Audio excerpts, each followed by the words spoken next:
Hey guys, hoping all is well with everybody. In this video, we're going to be continuing on with the 7th level by Jodie Feldman. And in the last video, we finished chapter 4, which was the chapter in which Travis had gotten caught in his attempt to retrieve Kip's cap by the assistant principal, and he basically was deciding his own punishment. So now he has detention for the rest of the week, and he also has to tell his parents. So without further ado, we'll start with chapter 5, and again, as always, I'll be showing you any pictures as we come across them. Chapter 5. My mom makes me stand outside at 10 to 7 in the morning before the sun's all the way up, before my stomach's ready for breakfast, and probably before Randall's out of bed. He should be standing here, the oaf. Not here, but outside his house. It's his fault I got into trouble and couldn't get my For Your Eyes Only paper from Kip last night. At exactly 7 o'clock, I'd guess, Mrs. Pinchons' truck rounds the corner to our street. I try to smile and bounce to the driveway, hoping a good attitude will let me out of jail to find Kip this morning, but my smile and bounce are still tucked under my covers. "Good morning, Mr. Raines," she says. "Morning." I swing open the navy blue door and hand her the Travis has been bad letter my mom signed. I give Mrs. Pinchon permission to rule my entire life through Friday. Don't look so glum. Not everyone has his own personal chauffeur. I give her a piece of a smile because she's right about that. If only I could choose the time and I can choose the chauffeur. It sure has shirt dirt wouldn't be her, and it wouldn't be now, and it wouldn't be in a pickup. She chatters about moving here from Texas and loving St. Louis and doesn't once bring up my little stunt, as my mom also called it. At least I don't think she does. It's hard to listen when your toes feel like 83 pickles crammed into a 10-pickle jar. I had to wear my old shoes because I never found my baseball cleats yesterday, and Mrs. Pinchon didn't let me get my stuff from my gym locker.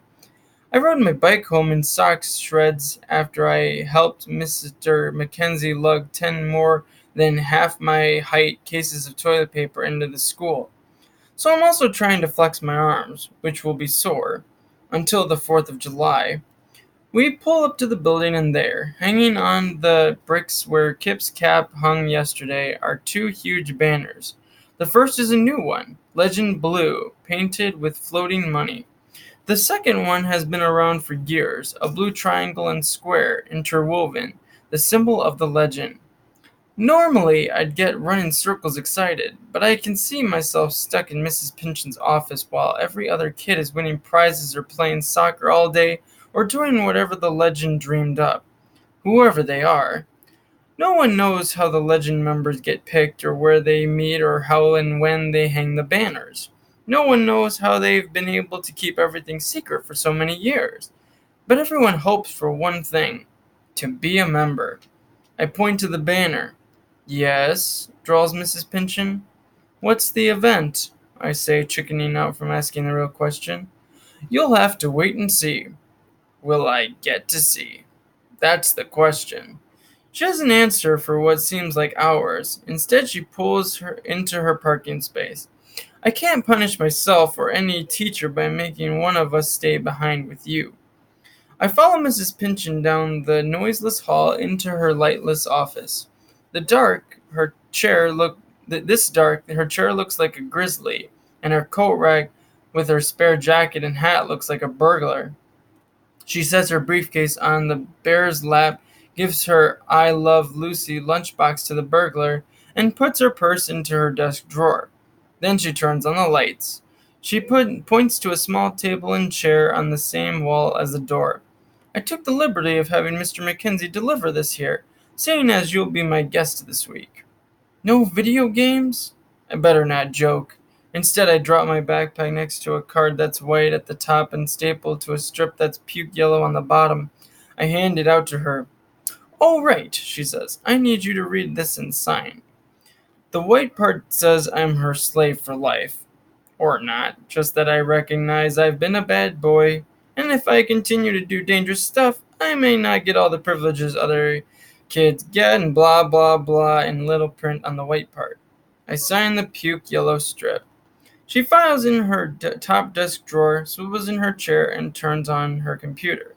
I sit at the little table and try to figure out what the legend's up to. Legend events can be anything. In October, they set up a rubber ducky pond in the school swimming pool and donated the ducks to some group, Bath-Deprived Kids of America. We joked. That was nice and all, but the best part was everyone got to fish out a duck and win the prize printed underneath. Oh, and when Zach Giada fell in, then about 6 other people jumped in and the teachers only got fake mad at us. Legend events are always free passes to go nuts, but just a little. It's like we know not to cross some line into evil or they'll take the legend away from us, and no one wants it to end. Most of the duck pond prizes were $1 bills or free homework passes. Kip won a pizza party in the teacher's lounge for him and 7 of his friends. This 8th grader won principal for a day, the grand prize. Mine was one of 7 to skip class and deliver pencils and notebooks and other supplies to a school where kids can't afford them. We got a ride in that cool Lookout Transportation Services bus with its tinted windows and 4 rounded couches for seats. Then we got ice cream on the way back. That was the best prize. Or not. The best is being in the legend. Those kids decide everything good that goes on in the school. The duck pond was a small event. Others are so big that sometimes a magazine or newspaper or TV station runs a story about them. The legend people are always photographed from the back, wearing their royal blue robes and with hoods and royal blue. Shine under the surface blue. The legend. I can't believe it. Lots of things are blue. Besides, if I was getting into the legend yesterday, my roof incident probably killed it by today. Some giant legend head could have taken the blue envelope out of my locker and as easily as he put it in, which he couldn't have done if I had already had it. But Mrs. Pinchon's eyes were watching me until I left last night. I pray it's still there, but I can't ask to go and see now. We just got here. Ah! Mrs. Pinchon looks at me. Something wrong, Travis? Everything. 2 things, I say, remembering something else.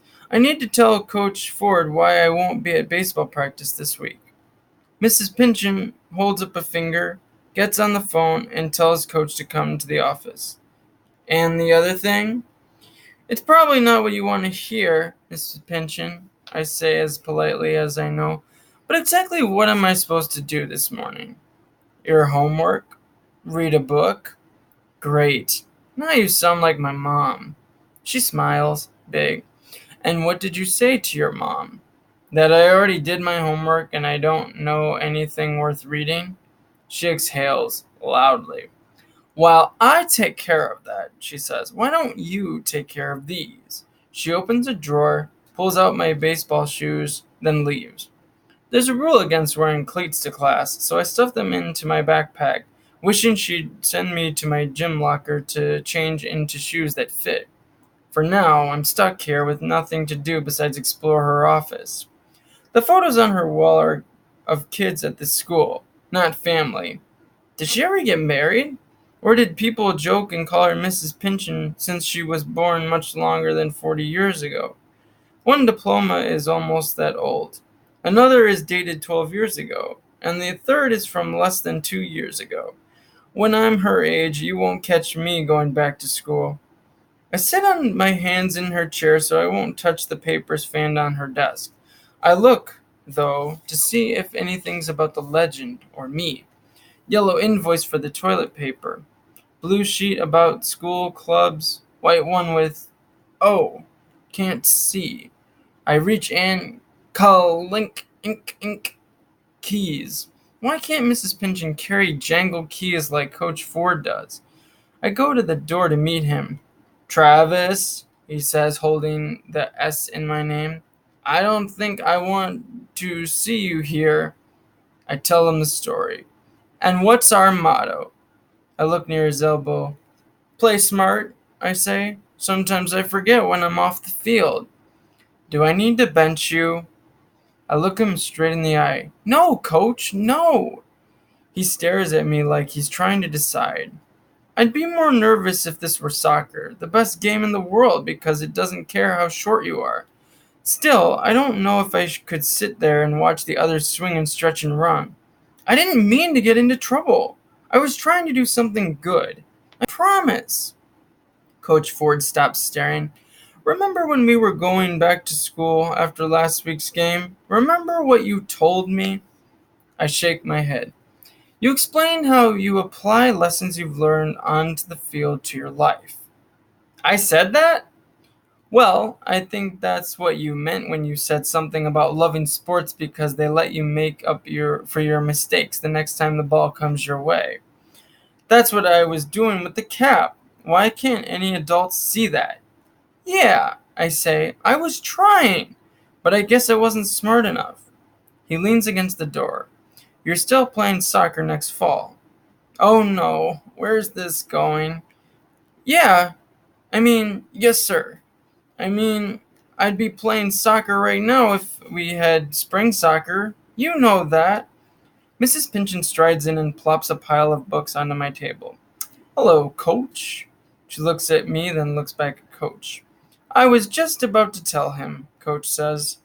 This can't be good. Remember our last game this year? We lost in the playoffs. Overtime. He nods. Remember how your effort led us to a last-second tie to take it to overtime? I can remember every detail. Dribbling the ball, passing to Maddie, getting it back, evading the defender, and kicking it over the goalie's head with about 10 seconds left in the game. The taste of my sweat, the smell of the grass, the roar of my team. But I just nod. And I'm sure you remember it's tradition for the season's most valuable player to become co-captain the next year. So this is where it's going. I nod again. I can't talk. I can only see Randall's big oafy face, grinning, taking my place. Don't look so glum, Mr. Raines, says Mrs. Pinchon. You haven't lost that. Yet. Coach puts a hand on my shoulder. We'll watch you the rest of this year, Raines. You think you can stay out of trouble and play smart in every respect? I will. I promise. Coach shakes his head. I promise. I will. Really, really, really try. He almost smiles. If you can accomplish that, you might get to wear that captaincy next year. Coach turns, goes halfway out the door, then reels back around. Stop messing up. I won't mess up. I won't mess up. I won't mess up. How will I not mess up? I sit and knock my head against the table until I remember Mrs. Pinchon's here. I look up and wait for her to hammer home Coach's point, but she points to the books she brought in. For you, a mini library. Something to do. Whoopee. I look at the spines, read it. Saw the movie, didn't want to see the movie, heard of it, never heard of it, never heard of it, saw the movie, read it, saw the movie, never heard of it. These could be the best books in the world, but I can only think about soccer and the legend and how everyone will be watching me forever. Like her. Mrs. Pinchon turns, her mirror pendant reflecting my nose, then the door, then my nose, then... What is it, Mr. Raines? About yesterday. I'm really, really sorry, I say. I'm sure you are. She shifts in her chair like this scene is over and we're about to start a new chapter of the book I've landed us in. Problem is, I don't want to read this book. Don't want to read any book. I don't want to read that mystery. I want to read that mystery paper. She twirls her pendant between her thumbs and fingers, and I watch my face spin. Why don't you go ahead and read, Travis? Or do some extra homework. Or twiddle your thumbs and stare into space. Or answer this, she says. How did you know about the roof access in the teacher's lounge? I was there for the Legend Pizza party in October. She shakes her head. The access door is around the back behind a closed door. I shrug. It's a good idea to know where all the fire escapes are, and every school is required to have an escape map, so it's easy to find. You've studied the fire plan. You can test me, I say. From here, the closest exit is to the right and out the front door, unless that's where the fire is. Then you'd either... Mrs. Pinchon raises her hand to stop me, obviously not interested in fire maps. She just rummages through her drawer, then holds up the whiteboard markers and eraser from yesterday. It's almost 7:30, she says. Return these to the proper classroom. Then use the bathroom and visit your locker if you need. Be back before the buses start arriving. 5 minutes. I break free from Mrs. Pinchon's dungeon and start to run down the deserted halls to Senora Torres's room. But that's not a smart way to start this probation thing they've got going for me. So I walk and return the markers. Then I pick up the speed and walk to my locker. I can't help it. I can't wait to see if my secret envelope's still there. It is! So's the math sheet. I jump up and down 83 times, race to the locker room, change into my normal shoes, then run up one hall, down the next, and footsteps and chatter echo toward me. The buses! I speed back to Mrs. Pinchon's office, back with a shiny blue envelope buzzing in my fingers. Chapter 6. I hide the envelope underneath my shirt before I go into the office, but Mrs. Pinchon doesn't even look up. That's an old principal's trick. They try to be invisible so they can jump at you when you forget they're there. I won't forget. I move the envelope into my backpack, slip out the math sheet, then stand Gulliver's Travels, one of the thickest books, on the table as a cover. I stick my face into page 8 but stare down at the math. The numbers start looking like hieroglyphics. Actually, hieroglyphics would be more fun to look at right now. I could pretend the 8 is a shield, and the 1 is a sword, and the 6 is some sort of chariot, and would mean dunk, dunk, dunk. I jump up with a knock on Mrs. Pinchon's door glass, cover the math sheet with the book. Kip! He's nuts to be here. She'll blast him forever associating with me, but Mrs. Pinchon's smiling and motioning him in. He walks sort of crooked, like he woke up with a stiff neck, but that's his way of not looking at me. I can't blame him for trying to avoid trouble himself. Excuse me, Mrs. Pinchon. Kip sways like his feet are stuck in cement. Still, the guy's got guts. Travis left a homework paper with me yesterday and couldn't get it last night. He holds up the paper snake. I called and told him it was there, and private. Mrs. Pinchon takes it. Is this your handiwork, Travis? Yes, Mrs. Pinchon. You're a good friend, Kip. Mrs. Pinchon smiles and at him, then turns to me with a not as pleasant face, like it's saying, when will you let him rub off on you? I want to suggest that Kip stick around to teach me to be good, but that might totally vaporize me. Instead, I mouth thank you and give Kip a thumbs up as he walks out the door where Maddie's waiting for him. Show's over, Travis, says Mrs. Pinchon. Back to work. No problem. I unfold and unfold and unfold, then flatten the paper out. Nice way to treat your homework, she says. I wish I could do something right. I want to explain that I don't need to turn this in. I especially want to say it's Randall's fault, but it sounds like I'm making excuses. So I apologize, and she goes back to her computer, which is an excellent thing because not knowing what's on this paper might kill me if I have to wait any longer. Travis Raines, you've been chosen for this game of sorts. Trust us, you will want to do what we ask of you. These are the rules.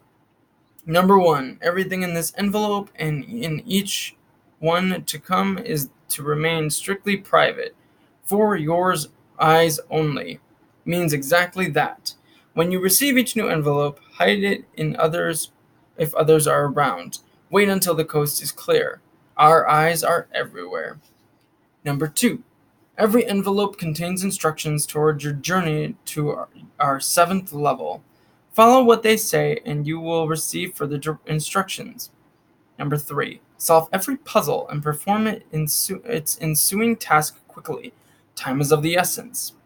Number 4, solve every puzzle and perform its ensuing task alone. If you are stumped, you may ask questions that sound as if you are looking for homework help. You may not show anyone your puzzles. You may not let anyone solve a puzzle for you. Number 5, Your parents understand the secret nature of our actions and the limited role they are allowed to play. Number 6, remember when an opportunity closes a window, it often opens a door. Number 7, only after you solve every puzzle and perform every task will you be privileged to our secrets and rewards, assuming you follow every rule. This has to be the legend! It has to be! I gulp down my energy and study the math sheet. 1035, 828, 621, 414, blank. 8, 16, blank, 128, minus 51, 32, blank, 14, 25, 16, 17, 18 minus, dot, dot, dot, 4, 9, blank, 25, 36, dot, dot, dot. Travis, it would behoove you to solve this puzzle within 3 days. When you do, bring a circle there. Bring a circle where? What kind of circle? A frisbee? A donut? Or just something I draw on paper? And what does behoove mean? Be a horse with hooves? No, betray doesn't mean like to act like a tray. And I belong to stuff, but that doesn't mean I be long. I be short. I hide my laugh with a cough. Mrs. Pinchon looks up. I want to say the book is funny, but as far as I know, this part's about death. Idea. Mrs. Pinchon, sorry to bother you, but do you have a dictionary? She nods. According to the dictionary, it'd be in my best interest to do whatever this says. Sounds like something a principal might say to a kid who's been dangling from a roof. What if it isn't the legend? What if this is from Mrs. Pinchon? The principal's practical joke, but the envelope was there before the roof. Still. Travis, says Mrs. Pinchon. What? You sighed. Do you need anything? I sighed. I guess I'm not used to getting here so early. She nods. Go on, then. I doubt you have enough time to get into trouble with just a minute until the first bell. I could pull the fire alarm. Her glare doesn't see the humor. Just kidding. I think I see a little smile as I go out of her office. All morning, the teachers stop every bit of talk about the legend event. At lunchtime, Kip's leaning on the cafeteria door, waiting with a look that says any legend talk will have to wait some more. I shake my head. Don't say it, Kip. I found one of your billion ways to mess up. I wasn't going to say anything, but his lips twitch like they're dying to say, I told you so. He forces them back into place. I owe you, Trev. I poke my pen point into the doorframe. No, you don't. I didn't go onto the roof just for your cap. I needed the paper. I say, almost wishing Kip would ask about it. But if I hadn't brought the cap, I wove him off. Consider it payback for kindergarten and first grade. I still owe you for second through sixth. Then for something you'll probably help me with this year. Maddie rounds the corner. Travis! You're alive! Unscarred! She grabs my hand and quick studies it. She didn't hang by your fingernails in her torture chamber, or stretch you on that rack. Do I look any taller? She bounces once around me. No, Rack, you're right. Sorry. She doesn't look sorry. I start walking to our lunch table. Sorry about what? I probably could have made sure Mrs. Pinchon was gone before I watched your Spider-Man impression. That's what you're sorry about? Asks Kip. What should I be sorry about? Kip shakes his head. For encouraging him. Travis doesn't need encouragement. I know that. Maddie bounds around toward Kip. I've also known him since birth, and there's no stopping him when he gets that look in his eye. You should know that by now. They keep walking to our usual lunch table, even when kids stop me to say that they're glad I didn't kill myself. Still, others call out to me, and I try not to strut. Mrs. Pinchon and Coach Ford would not like this attention. I get to my seat, and the other 5 look at me like I've risen from the dead. Yes, I'm alive. Thank you very much. I open my lunch bag. Anyone want to guess what the legend event is? Travis, says Maddie. Tell us already. Last night, this morning, details, now. I give them a play-by-play of what went on after they bolted like rabbits. I look at Kip. Amazing. He's taken only 2 bites of his peanut butter and Baco sandwich. He puts it down and puts on his sorry face. No baseball for the rest of the week? Not your fault, Kip. I look 2 tables away from us. Randall's shoving a cupcake into his face like he had no part in this. He's the one who should apologize. The oaf. Kip takes a big bite of his sandwich. So, what'd your mom do? Says Maddie. Call your dad in Japan? Scream? What? Worse. She freaked out that I could have splatted. It didn't matter that I was standing in front of her with all my blood inside my body, I'd say. Then she went into this thing how I stopped watching TV shows where the hero jumps from the 10th story window into a dumpster and then walks away with nothing a shower can't fix. Then maybe I'd remember I wasn't immortal and I'd use my brain instead of letting TV put ideas into my head. Sounds like your mom, Maddie says. Sounds like every mom, says Katie, the only other girl besides Maddie who'd been good enough to play on the boys' soccer team if they'd let them. What's your punishment this time? I'm her total slave for 2 weekends. Plus, I'm grounded for life for 2 weeks. No TV, no computer, no video games, and maybe no soccer camp. No soccer camp, Kip says, almost as panicked as I did when my mom hit me over the head with that. What's with you? Says Maddie. Even if Travis doesn't go, I'll still be there. That's what worries me. Maddie and Kip have been talking more lately and nudging each other, and I get this vision of them becoming boyfriend and girlfriend. I shake that though and describe the part about me needing to be good forever until school's out, whichever comes last, or I might as well throw myself into a volcano. So while I tell them how my mom threatened that I could be weeding the garden for the entire summer, I stab my sandwich with a pretzel stick, trying to hit a Swiss cheese hole. I hit cheese. I pull out the pretzel and lick the end from the sandwich. At least I got mustard. But nothing tastes good now. I push my sandwich aside. You're not gonna eat that? Kip says, finishing his second sandwich. I give it to him. My stomach's too loaded with blowing my chance for soccer camp and soccer captain, and with 2.5 more hours of solitary confinement just this afternoon. It's also crammed with the secret of the envelope. And that is where I will end the video there, finishing with chapter 6, but in the next video we'll be continuing with chapter 7. I hope you guys enjoyed that video, and as always, I look forward to seeing you in the next video, and as always, take good care of yourselves, and thank you so much for watching.